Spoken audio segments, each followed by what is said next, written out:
சாட்சிகளிடம் நடத்திய விசாரணையின் அடிப்படையிலும் நான் கொடுத்த ஆதாரங்களின் அடிப்படையிலும் கட்டிடம் இடிந்து விழுந்ததற்கும் ரகுராம் ஜானகி இருவருக்கும் எந்த ஒரு தொடர்பும் இல்லை யோர் ஆனர்.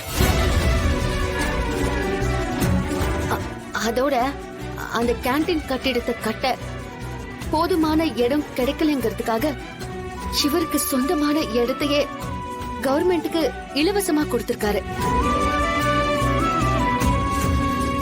அப்படிப்பட்டவரு எதுக்காக லஞ்சம் வாங்க போறாரு? தன்னுடைய இத்தனை வருஷ பொது வாழ்க்கையில அவரு மிஸ்டர் கிளீனா இருந்திருக்காரு. இது ரகுராம் ஜானகிக்கு எதிரா முழுக்க முழுக்க ஜோடிக்கப்பட்ட வழக்கு.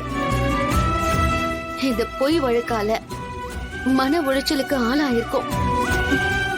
ரகுராம் ஜானகி தம்பதியருக்கு உரிய சன்மானத்தையும் கட்டிடம் இடிஞ்சு விழுந்ததுக்கு அதுக்கு உண்டான நஷ்ட ஈட்டையும் குற்றவாளியாக தண்டிக்கப்படுபவர் கொடுக்க வேண்டும் என்றும் இந்த கோர்ட்டுக்கு வேண்டுதல் வைக்கிறேன் யோர் ஆனர்.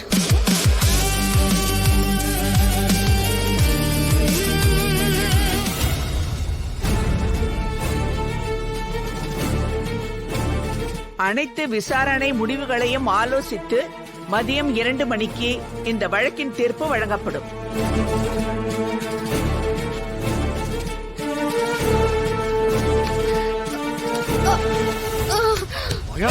மாயா,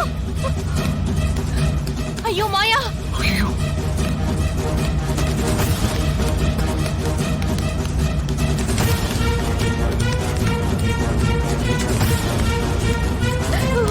மாயா, எழுந்திரு மாயா. மாயா, என்னாச்சு மாயா? மாயா எழுந்திரு மாயா. மாயாவுக்கு என்ன ஆச்சு? பார் கவுன்சில்ல இருந்து வந்த 2 பேருமே லாயர் கிடையாது. லாயருங்கிற பேர்ல இங்க வந்தது ரவுடிங்க. அவங்க மாயாவை கத்தியால குத்திட்டாங்க.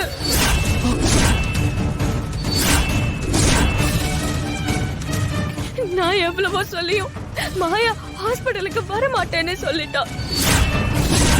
இவ்வளவு நேரமா நீ ஏன் இதை சொல்லல? மாயா அதை யாருக்கிட்டையும் சொல்லக்கூடாதுன்னு சத்தியம் வாங்கிட்டா. மாயா, மாயா, அவங்களை இம்மீடியட்டா ஹாஸ்பிடல்ல அட்மிட் பண்ணுங்க. மச்சான் சரி, சீக்கிரம் மச்சான். சின்ன மாமா, ஆம்புலன்ஸ நான் வர வச்சுட்டேன். வாசல்ல தான் நிக்கிறாங்க. சீக்கிரம் தூக்குங்க, சீக்கிரம் தூக்குங்க. தூக்குங்க, சீக்கிரம்.